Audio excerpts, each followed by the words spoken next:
പ്രിയമുള്ളവരെ, ലഹരിക്കെതിരെയുള്ള അവബോധം ഏറെ പ്രാധാന്യമർഹിക്കുന്ന കാലഘട്ടത്തിലാണ് നാം ജീവിക്കുന്നത്. കുട്ടികളെന്നോ മുതിർന്നവരെന്നോ സ്ത്രീയെന്നോ പുരുഷനെന്നോ വ്യത്യാസമില്ലാതെ ഏവരെയും ഒരുപോലെ പിടിച്ചുലയ്ക്കുന്ന മഹാവിപത്തായി ലഹരിയുടെ ഉപയോഗം മാറിയിരിക്കുന്നു. ഈ മാരക വിപത്തിനെതിരെ അവബോധം സൃഷ്ടിക്കാൻ ജനങ്ങളെ സന്നദ്ധരാക്കുക എന്ന ലക്ഷ്യത്തോടെ Kelakam saint Thomas higher secondary സ്കൂളിലെ സ്റ്റുഡൻസ് പോലീസ് കാഡറ്റുകളും കേളകം ഗ്രാമപഞ്ചായത്തും കൈകോർത്തുകൊണ്ട് സംഘടിപ്പിക്കുന്ന ലഹരി വിരുദ്ധ ക്യാമ്പയിൻ ആണ് ഇന്നിവിടെ നടക്കുന്നത്.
ഏറ്റവും വലിയ ശത്രുവും ലഹരി വസ്തുക്കളാണ്.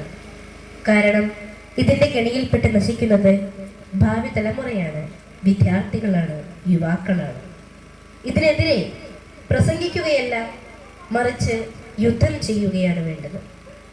മദ്യപാനം ഒരു കുടുംബത്തിന്റെ സുസ്ഥിതി ഇല്ലാതാക്കുന്നുവെങ്കിൽ വരും തലമുറയെ നശിപ്പിക്കുന്ന ലഹരി ഒരു രാഷ്ട്രത്തിന്റെ ഭാവി ഇരുളടങ്ങിയതാക്കുന്നു. ഇന്ന് നമ്മുടെ സ്കൂളുകളും കലാലയങ്ങളും ലഹരി മാഫിയകളുടെ ലക്ഷ്യസ്ഥാനങ്ങളായി തീർന്നിരിക്കുകയാണ്. സെക്യൂരിറ്റീസ് ഉണ്ടാവും, ഹൈറ്റോ കളറോ അല്ലെങ്കിൽ ഫിനാൻഷ്യലോ ഫ്രണ്ട്സിൻ്റെ ഇടയിലോ അങ്ങനെ ഒത്തിരി പ്രശ്നങ്ങളുണ്ടാവും. ഇതൊക്കെ നിങ്ങൾ ഡിസ്കസ് ചെയ്യാൻ ശ്രമിക്കുക. പാരൻസിനോടാണ് മെയിനായിട്ട് പറയാനുള്ള കാര്യം. ഇവർ ഡിസ്കസ് ചെയ്യാൻ ശ്രമിക്കുക. പ്രായമൊന്നുമില്ല ഈ ലഹരിക്ക് അടിമ ആവാൻ, പ്രത്യേകിച്ച് പ്രായമൊന്നുമില്ല. എനിക്ക് തോന്നുന്നു 6ാം ക്ലാസ് മുതൽ ഉള്ള കുട്ടികൾ നമുക്ക് ലഹരിക്ക് അടിമയായിട്ട് വന്നുപെട്ടിട്ടുണ്ട്. ഒത്തിരി കുട്ടികൾ വന്നുപെട്ടിട്ടുണ്ട്. ഇവരുടെയൊക്കെ പ്രത്യേകത എന്താണെന്ന് വെച്ചാൽ ഇവരുടെ എല്ലാം ബേസിക് പ്രശ്നം എന്ന് പറയുന്നത് പാരൻസ് ടേക്ക് കെയർ ചെയ്യുന്നില്ല എന്നുള്ളതാണ്. പിന്നെ എല്ലാവർക്കും അറിയാം, കൂട്ട് എന്ന് പറയുന്നൊരു, അതായത് ബേസിക്കലി കൂട്ടുകൂടിയാണ് ഇവർ എല്ലാവരും ഇതിലോട്ട് പോകുന്നത്. ഈ ലഹരിയിലോട്ട് പോകുന്നതിനുള്ള ബേസിക് കാരണം എന്ന് പറയുന്നത് കൂട്ടുകൂടി ഒരു പ്രാവശ്യം ഒന്ന് ട്രൈ ചെയ്ത് അതിന് ശേഷമാണ് ഇവർ ഈ ലഹരിക്ക് അടിമയായിട്ട് പോകുന്നത്. അപ്പോൾ വീട്ടുകാർക്ക് ഒരു നല്ലൊരു അറ്റ്മോസ്ഫിയർ, നമ്മളെല്ലാം ഇതിനെക്കുറിച്ച് ബോധവാന്മാരാണ്. എന്നാൽ ലഹരി കിട്ടുന്ന ഇടങ്ങൾ വർദ്ധിച്ചുകൊണ്ട് ഇതിനെതിരെയുള്ള മാഫികകൾ നിരവധിയാണ് എന്ന് നമ്മൾ തിരിച്ചറിയേണ്ടത് ആവശ്യമാണ്. ഒരു കുഞ്ഞു കുട്ടികൾ മുതൽ മുതിർന്നവരായിട്ടുള്ളവർക്ക് വരെ സംഭവിച്ചുകൊണ്ടിരിക്കുന്ന ഇതിന്റെ ഉപയോഗത്തിലൂടെ വന്നുകൊണ്ടിരിക്കുന്ന വിപത്തുകൾ വളരെ അനേകമാണ്. ഏതാനും വർഷങ്ങൾ കൊണ്ട് തന്നെ നമ്മുടെ ശരീരത്തെയും മനസ്സിനെയും അപ്പം അതുമൂലം ഉണ്ടാകുന്ന സമൂഹത്തിലുണ്ടാകുന്ന അനേകമായിട്ടുള്ള അപജയങ്ങളെ കുറിച്ചൊക്കെ നമ്മളൊക്കെ ബോധവാന്മാരാകേണ്ടത് ആവശ്യമാണ്.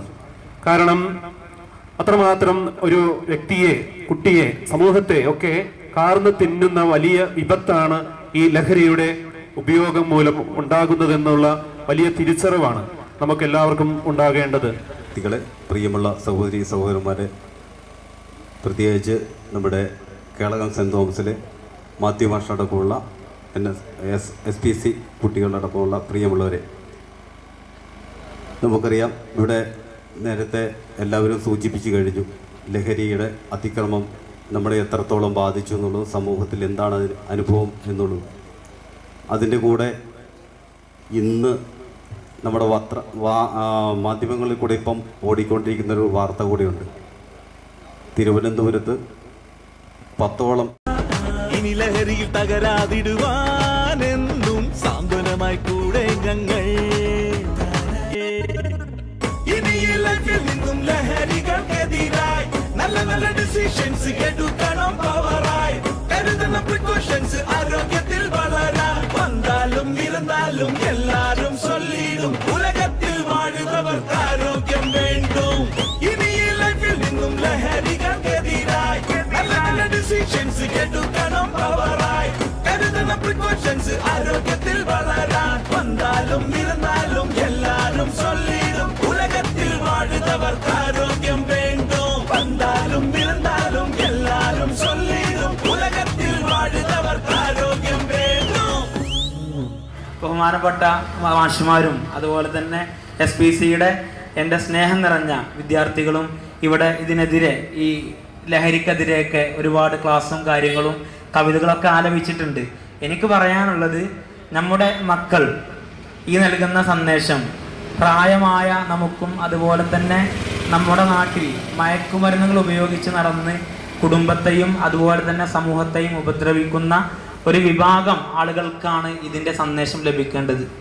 നമ്മൾ കുറച്ച് ദിവസങ്ങൾക്ക് മുമ്പ് കണ്ടു, അഫാൻ എന്ന് പറയുന്ന ഒരു 23 വയസ്സ് മാത്രം പ്രായമുള്ള ഒരു ചെറുപ്പക്കാരൻ സ്വന്തം അമ്മയുടെ തലയിൽ ചുറ്റിക കൊണ്ടടിച്ച് കൊലപ്പെടുത്താൻ ശ്രമിച്ചു. അതുപോലെ തന്നെ തൻ്റെ സ്വന്തം അനിയനെ, സ്വന്തം ചോരയെ ചുറ്റിക കൊണ്ടടിച്ചു കൊന്നു.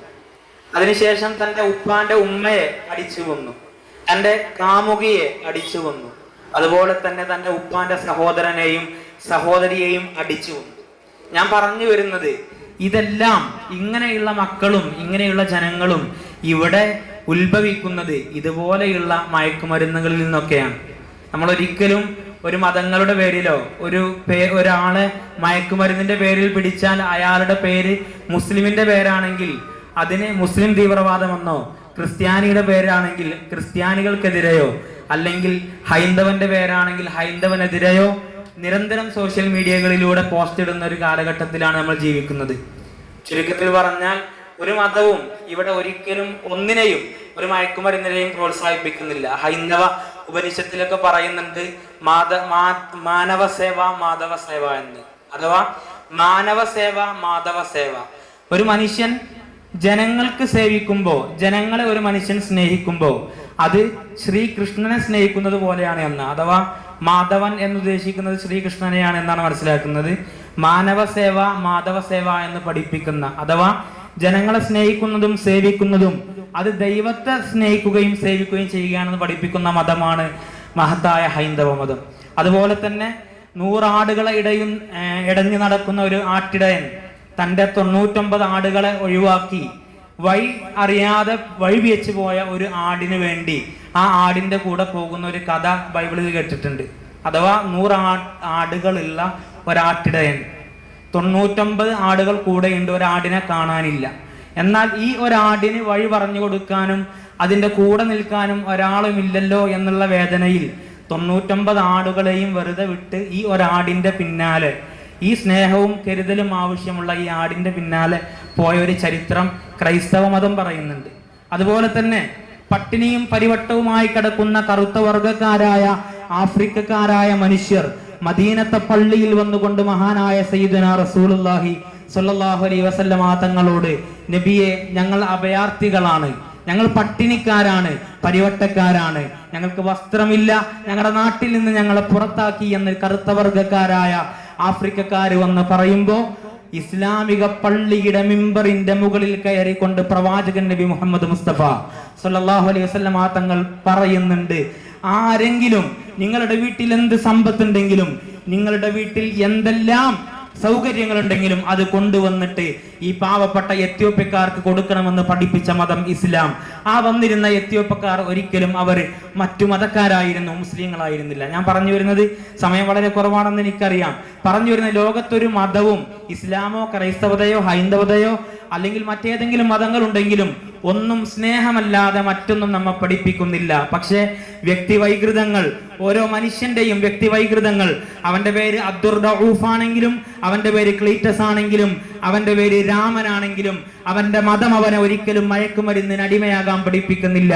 പക്ഷെ അവനെ ഇത് പഠിപ്പിക്കുന്നത് ഈ ലോകത്തുള്ള സുലഭമായി സൗജന്യമായി ആദ്യം ലഭിക്കുകയും പിന്നീട് പണത്തിന് ആ മയക്കുമരുന്ന് ലഭിക്കാത്തതിന്റെ പേരിൽ പണം കൊടുക്കേണ്ടി വരുന്ന ഒരവസ്ഥ വരുമ്പോ സ്വന്തം മാതാപിതാക്കളെയും പെറ്റുപോറ്റി വളർത്തിയ ഉപ്പയെയും ഉമ്മയെയും അതുപോലെ തന്നെ സഹോദരി സഹോദരന്മാരെയും നേരെ കത്തി ചൂണ്ടി കൊലപ്പെടുത്തുന്ന രീതി. മനസ്സു വേണം, അടിപ്പെടാത്തൊരു മനസ്സു വേണം, തുടച്ചു നീക്കുവാൻ തുറകൾ വേണം, തിരിച്ചടിക്കുവാൻ കരുത്തു വേണം.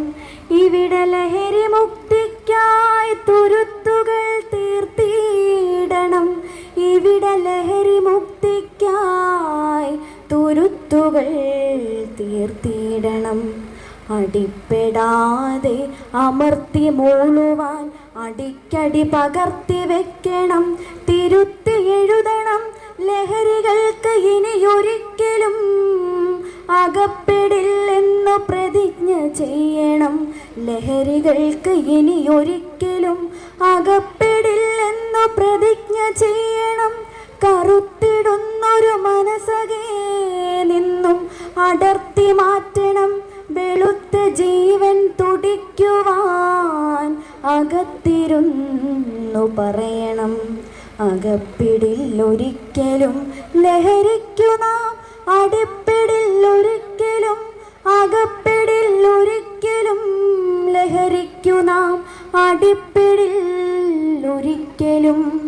അറുത്തു മാറ്റി പുറത്തു ചാടി ഉറക്കെ പറയും. കാണാൻ നമുക്ക് ചോദ്യം ചെയ്യാൻ പറ്റുള്ളൂ, നമുക്കവിടെ അവരുടെ റൈറ്റിന് നമുക്ക് അധികം തടഞ്ഞു വെക്കാൻ പറ്റത്തില്ല.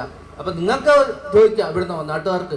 ഇപ്പം ഹൈക്കോടതി പറഞ്ഞ വടിയെടുക്കാതെ പറഞ്ഞ ഉദ്ദേശം എന്നാ, നമുക്കൊരാളെ സംശയം ഉണ്ടെങ്കിൽ ചോദ്യം ചെയ്യാം, എന്തെങ്കിലും ഉണ്ടെങ്കിൽ നമ്മൾ എക്സൈസ് ഡിപ്പാർട്ട്മെന്റിനെ വിവരം അറിയിക്കാം, അല്ലെങ്കിൽ പോലീസിനെയോ മെമ്പറെയോ, അത് വേണ്ടപ്പെട്ട രണ്ടാള്, നമുക്ക് 2-3 പേരെ, ഒരാൾ തന്നെയല്ല, 2 പേരും 1-3 പേര് ഒരാളെ ചോദ്യം ചെയ്യാൻ നമുക്ക് അധികാരമുണ്ട്, റൈറ്റ് നമുക്കുണ്ട്. നമ്മൾ ആദ്യം മാന്യമായിരിക്കണം. ചോദ്യം ചെയ്യുന്ന ആൾക്കാർ നമ്മളും നാട്ടിൽ വേണ്ടപ്പെട്ട ആളായിരിക്കണം, നമ്മളെ സമൂഹത്തിൽ പ്രവർത്തിക്കേണ്ട ആളായിരിക്കണം. അപ്പൊ ജനങ്ങളെല്ലാം ഒന്നിച്ച് ഇതിനെതിരെ പ്രതികരിക്കണം. എക്സൈസ് ഡിപ്പാർട്ട്മെന്റ് പറഞ്ഞാൽ അതിന്റെ നിയമപരമായ കാര്യങ്ങൾ മാത്രം ചെയ്യാൻ പറ്റും. ആദ്യം ഞാൻ പറഞ്ഞു. ത്യാഗം സഹിച്ച് ഇവിടെ എത്തിയ എല്ലാവർക്കും നമ്മൾ പ്രത്യേക നന്ദി അറിയിക്കുകയാണ്.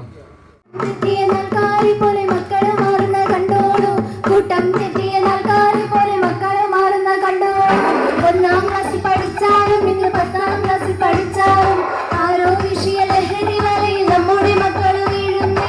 1ാം ക്ലാസ്സിൽ പഠിച്ചാലും ഇന്ന് 10ാം ക്ലാസ്സിൽ പഠിച്ചാലും ആരോ വിഷയ ലഹരി വലയിൽ നമ്മുടെ മക്കൾ വീഴുന്നേ. 1ാം ക്ലാസ്സിൽ പഠിച്ചാലും ഇന്ന് 10ാം ക്ലാസ്സിൽ പഠിച്ചാലും ആരോ വിഷയ ലഹരി വലയിൽ നമ്മുടെ മക്കൾ വീഴുന്നേ. നേരാ നേരാണേ നാട് ഭയക്കണല്ലോ,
കാലത്താണ് മയക്കുമരുന്ന് എന്ന സത്യം ഞാൻ തിരിച്ചറിയുന്നു.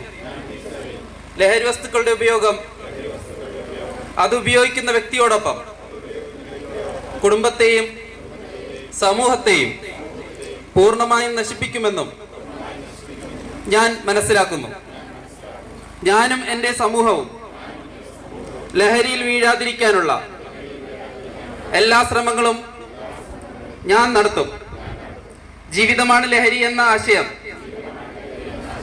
എൻ്റെ ജീവിതത്തിൽ പകർത്തുന്നതിനോടൊപ്പം മറ്റുള്ളവരുടെ ജീവിതത്തിൽ ഈ ആശയം പകർത്തുന്നതിന് ഞാൻ പ്രവർത്തിക്കുകയും ചെയ്യും.